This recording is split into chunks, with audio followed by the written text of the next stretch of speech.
মনে হচ্ছে মুসলমানদের ধ্বংস করতে বাইরে কারো দরকার নেই, কারণ আমাদের ভেতরে জন্ম নিয়েছে এমন একদল লেবাসধারী মানুষ যারা দাড়ি টুপি পরে ইসলামকে অপমান করছে, নিজেরাই ইসলামকে ধ্বংস করছে। একদল দাড়ি টুপি পরা মানুষ কবর থেকে লাশ তুলে নির্দ্বিধায় পুড়িয়ে দিচ্ছে। কেউ আবার রাস্তা থেকে জোর করে মানুষদের ধরে দাড়ি চুল কেটে দিয়ে ধর্মকে হাসির খোরাক বানাচ্ছে। কেউ বা আল্লাহর জমিনে দিন কায়েমের ভাষণ শুনিয়ে মণ্ডপে দাঁড়িয়ে গীতা পাঠ করছে। আবার বর্তমান সোশ্যাল মিডিয়া গরম এক আলোচনায়, যেখানে অভিযুক্ত হয়েছেন স্বয়ং আমাদের সময়ের এক আলোচিত আলেম, তরুণদের ইসলামিক আইডল, যার ভেতর দিয়ে ঝরে সবসময় দিন প্রতিষ্ঠার কথা, অথচ আড়ালে আল্লাহ ভীরু এই ব্যক্তি জড়িয়ে পড়েছেন একাধিক পরকীয়া আর প্রতারণার অন্ধকারে। ভাবুন তো, এগুলো কি শুধুই আলাদা আলাদা ঘটনা, নাকি এরা সবাই সম্মিলিতভাবে ইসলামকে ধ্বংস করার এক প্রতিযোগিতায় নেমেছে? এরাই কিন্তু সেই মুখ যাদের কথায় আমরা চোখ বন্ধ করে আমিন বলি। এরা সেই কণ্ঠ যাদের কথা শুনে আমরা নিজেদের সন্তানকে ধর্মভীরু বানাতে চাই, যাদের একটি কথার আলোকে আমরা পুরো আমাদের জীবন পরিবর্তন করতে চাই। কিন্তু আজ সেই মুখ, সেই কণ্ঠ ইসলামকে ছোট করছে, সমাজকে বিভক্ত করছে এবং বিশ্বাসকে কাঁপিয়ে দিচ্ছে। এখন প্রশ্ন হচ্ছে, এগুলা কি শুধুই কাকতালীয় ঘটনা, নাকি এর পিছনে রয়েছে এক গভীর ষড়যন্ত্র, যেখানে ইসলামের ভাবমূর্তি, মুসলিম সমাজের ইমেজ আর আমাদের বিশ্বাসের ভিতকে ধ্বংস করার চলছে এক নিপুণ পরিকল্পনা? আজকের ভিডিওতে আমরা কিন্তু শুধুমাত্র একজন ব্যক্তিকে নিয়ে কথা বলবো না। আজকের ভিডিওতে উঠে আসবে সেই চিত্র, সেই ষড়যন্ত্র যা মুসলিম সমাজকে ধীরে ধীরে দুর্বল করে দিচ্ছে। উন্মোচন করবো এর পেছনের রহস্য, এর গভীরতা, আর দেখবো আমাদের ভবিষ্যৎ প্রজন্মের জন্য এর ফলাফল কতটা ভয়াবহ।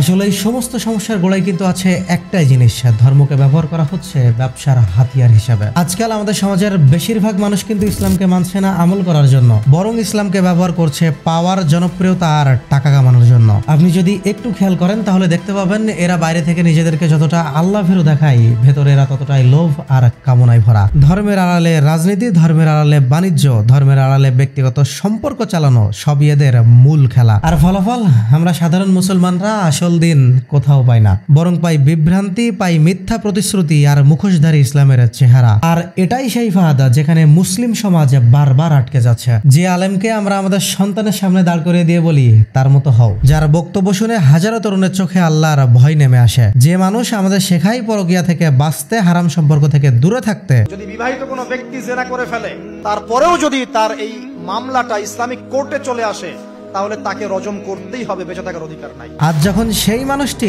নিজের হারাম সম্পর্কের অন্ধকারে জড়িয়ে পড়ে, তখন আমাদের বিশ্বাস কোথায় গিয়ে দাঁড়ায়? আমি ব্যক্তিগতভাবে স্বীকার করছি, আমি নিজেও কিন্তু তার অনেক বড় ভক্ত ছিলাম। পুরো সোশ্যাল মিডিয়াতে তার যতগুলো বক্তব্য রয়েছে, প্রতিটি বক্তব্য আমি শুনেছি, ইভেন হয়তো মুখস্থও হয়ে গেছে। কিন্তু যখন এরকম একজন মানুষের বাস্তবে মুখোশ খুলে পড়ে, তখন ভাই যে ধাক্কা লাগে তা শুধুমাত্র ওই আলেমের ব্যক্তিগত ধাক্কা নয়, গোটা একটি প্রজন্মের বিশ্বাস কেঁপে ওঠার ধাক্কা। কারণ একজনের ভণ্ডামি কেবল শুধুমাত্র এই একজন ব্যক্তিকে ছোট করছে না, এটা গোটা ইসলামের ইমেজকেই পুরো বিশ্বের কাছে প্রশ্নবিদ্ধ করে।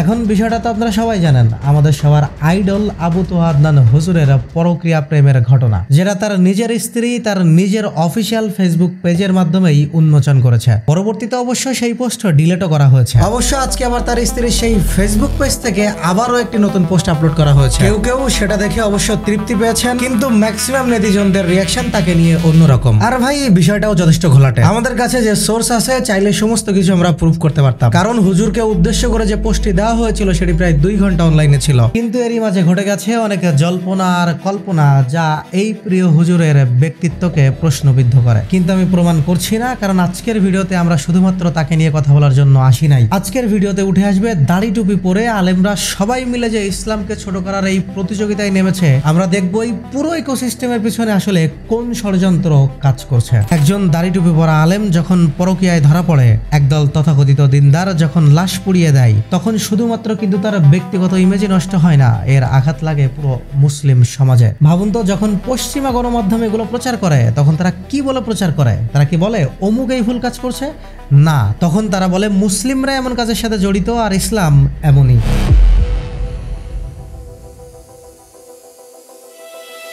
আর এই এক একটা কেলেঙ্কারি, এক একটা আঘাত যা গোটা মুসলিম উম্মার সম্মানকে একদম মাটিতে মিশিয়ে দিচ্ছে। যেখানে আমরা চেয়েছিলাম দিনের মাধ্যমে পৃথিবীর কাছে উদাহরণ হতে, সেখানে আমরা আজ নিজেদের হাতেই ইসলামের সম্মান নষ্ট করছি। এটা কিন্তু শুধুমাত্র একজনের নয়, এটা কিন্তু আমাদের সবার পরাজয়। আমাদের সন্তানের ভবিষ্যৎ, আমাদের ইসলামের দাওয়া, আমাদের মুসলিম পরিচয়ের ইজ্জত সব কিন্তু আজ প্রশ্নবিদ্ধ। বিবেকবান সমাজ, আপনাদের একটু দৃষ্টি আকর্ষণ করছি, একটুখানি চিন্তা করে দেখেন, এই যে মানুষগুলো ইসলামের সম্মানকে নষ্ট করছে, এরা কি আদেও এই ইসলামের সম্মানকে নষ্ট করার যোগ্য? কোনো একজন ব্যক্তির কর্মকাণ্ডের দ্বারা গোটা ইসলামকে অপমান করা হবে তখন যখন ওই ব্যক্তি হবে ইসলামের প্রতিনিধি। তাহলে এবার পরবর্তী প্রশ্ন, এই ব্যক্তিগুলা কি আদেও ইসলামের প্রতিনিধি, নাকি এরা শুধুমাত্র এই লেবাসধারী কিছু অভিনেতা? পবিত্র কোরআনে কিন্তু পরিষ্কারভাবে বলা হয়েছে ইসলামের প্রতিনিধি কিন্তু সেই যার আমল তার কথাবার্তার সাথে মিলে, যার চরিত্রে আছে তাকওয়া, যার জীবনে আছে আল্লাহ ভীরুতা, আর যার ব্যবহারে আছে দয়া ও ন্যায়। কিন্তু আজ আমরা আমাদের চারপাশে একই দেখছি, বাইরে দাড়ি টুপি, হাতে তসবি, আর ভেতরে কামনা লোভ আর ক্ষমতার খেলা। তাহলে এবার প্রশ্ন, এরা কাকে রিপ্রেজেন্ট করছে, ইসলামকে নাকি নিজের ব্যক্তিগত স্বার্থকে? এবার আসেন একটু ভেতরে ঢোকা যাক। এই ঘটনাগুলো কি শুধুমাত্রই ওই ব্যক্তি দ্বারা সংঘটিত নোংরা কোনো কাজ, নাকি এর পেছনে রয়েছে এক গভীর ষড়যন্ত্র? আমরা দেখছি প্রতিটি ঘটনা যখন সামনে আসে সাথে সাথে আন্তর্জাতিক মিডিয়া সেটাকে হাইলাইট করে। তারা কিন্তু বলে না একজন ভণ্ড আলেম এটা করেছে, তারা বলে পুরো মুসলমান জাতি এমন। এই এক্সাম্পল গুলো ব্যবহার করে তারা গোটা উম্মাকে হেউ করার চেষ্টা করে। আর এদের ভেতরেও একদল কাজ করে যারা বর্তমানে বাংলাদেশে কাজ করছে। এরা সেই লেবাসধারী দল যারা নিজেদের স্বার্থে দিনকে ব্যবসায় পরিণত করেছে। বাইরে থেকে পশ্চিমা বিশ্বের এই সমস্ত মিডিয়া এবং ভেতর থেকে এই সমস্ত ভণ্ড আলেম, এই দুই শক্তি একসাথে এই টোটাল প্রোপাগান্ডার পিছনে কাজ করছে। আর এর ফলাফলে আমাদের সমাজ বিভক্ত হচ্ছে, যুব সমাজে বিভ্রান্ত হচ্ছে, আর ধীরে ধীরে ইসলামকে তুলে ধরা হচ্ছে সন্ত্রাস, অজ্ঞতা আর প্রতারণার প্রতীক হিসেবে। এটা নিয়ে যে গভীর ষড়যন্ত্র চলছে সেটা নিয়ে অলরেডি আমাদের অনুসন্ধান চলছে। ইনশাল্লাহ খুব দ্রুতই আপনাদের সামনে সম্পূর্ণ বিষয় উন্মোচন করা হবে। কিন্তু এতটুকু মনে রাখবেন, এই টোটাল ঘটনা যে আমাদের চারপাশে ঘটে যাচ্ছে সেটা এটাই প্রমাণ করছে যে আমরা সবাই একটি পরিকল্পিত প্রতারণার শিকার। এখন প্রশ্ন, আমাদের সবার সামনে এই যে ভণ্ডগুলো দাঁড়িয়ে আছে তাদেরকে এত দূরে যেতে দিল কে? বিষয়টা সিম্পল, এই যে এরা এত দূরে এসেছে এবং এদের পিছনে এত বড় শক্তি কাজ করতেছে, এর পিছনে একটা জিনিসই দায়ী, আর সেটা হলো আমাদের নীরবতা। আমরা যখন দিনের পর দিন এদের ভণ্ডামি দেখেও মুখ বন্ধ করেছি, আমরা যখন তাদের ভুলকে প্রশংসার তালি দিয়ে ঢেকেছি, তখন আমাদের অজান্তেই আমরা নিজেরাই তাদের শক্তি বাড়িয়ে দিয়েছি। প্রতিবার কেউ দিনের নাম নিয়ে ভুল করলে আমরা তাকে বলেছি তিনি ভালো মানুষ, দাড়ি টুপি যেহেতু আছে তিনি ভুল করে ফেলেছেন। কিন্তু ওই যে আসল সত্য আড়াল করে রাখলে সেটা একদিন পুরো প্রজন্মকে গ্রাস করে ফেলে। আজকের এই সংকটটাও কিন্তু শুধুমাত্র তাদের তৈরি নয়, এই সংকটও তৈরি হয়েছে আমাদের সম্মিলিত নীরবতা আর দুর্বলতার কারণে। আজকে যদি আমরা ভুলকে ভুল বলতে সাহস না পাই, তাহলে আমাদের সন্তানরা কালকে এই ভুলকেই ইসলাম ভেবে সবচেয়ে বড় ভুল করবে। সত্যি কথা বলতে, এই যে আমাদের চারপাশে যাদেরকে আমরা দেখছি ইসলামের লেবাস পরে ইসলামকে কলঙ্কিত করতে, আদেও কিন্তু এরা ইসলামকে রিপ্রেজেন্ট করে না। কারণ ইসলাম কিন্তু কখনোই দাড়ি টুপি কিংবা লম্বা বক্তব্যের মধ্যে সীমাবদ্ধ ছিল না। ইসলাম ছিল যে কোনো ব্যক্তির চরিত্রে, আমলে আর ন্যায় বিচারে। রাসূল সাল্লাল্লাহু আলাইহি ওয়াসাল্লাম কিন্তু মানুষকে আকৃষ্ট করেছিল শুধুমাত্র তার কথাই নাই, তার চরিত্র দিয়েও। মনে রাখবেন, সাহাবারা কিন্তু দিন প্রচার করেছিল রাজনীতি আর জনপ্রিয়তার খেলা দিয়ে নয়। কিন্তু আজ আমাদের চারপাশে আমরা কি দেখছি? একদল মুখোশধারী ধর্ম ব্যবসায়ী ইসলামের নাম ব্যবহার করছে নিজেদের স্বার্থে, তাদের নিজেদের ভুলকে চাপিয়ে দিচ্ছে গোটা মুসলিম উম্মার উপর। আর এটাই আসল ট্র্যাজেডি। আমাদের পরবর্তী প্রজন্ম যখন ইসলাম শিখতে যাচ্ছে তখন দেখতেছে ইসলামের ভেতরে এইসব কেলেঙ্কারি। স্বাভাবিকভাবে তাদের চোখ থেকে ইসলামের আসল সৌন্দর্য হারিয়ে যাচ্ছে। কিন্তু মনে রাখবেন, প্রতারণা ইসলাম নয়, ভণ্ডামি ইসলাম নয়, ক্ষমতার খেলা ইসলাম নয়। আসল ইসলাম হচ্ছে সত্য, ন্যায় আর খোদাভীরুতার আরেক নাম।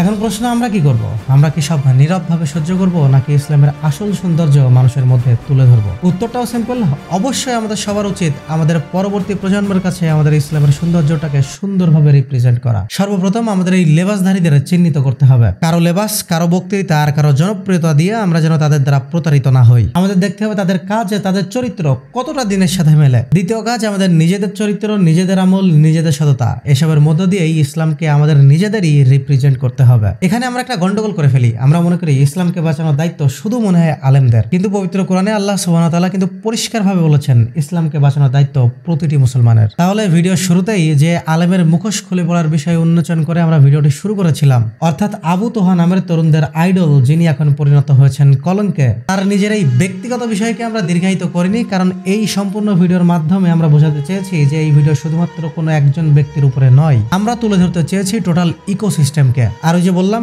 এই টোটাল ইকোসিস্টেমের পিছনে কোনো একটা ষড়যন্ত্র তো অবশ্যই কাজ করছে। সেই ষড়যন্ত্রের মুখোশ উন্মোচন নিয়ে থাকছে আমাদের পরবর্তী পর্ব। কারণ বর্তমানে আমাদের সবার টার্গেট একটাই, কোনো একজন ব্যক্তির পাপ যেন গোটা মুসলিম উম্মায়ের গায়ে দাগ না লাগায়।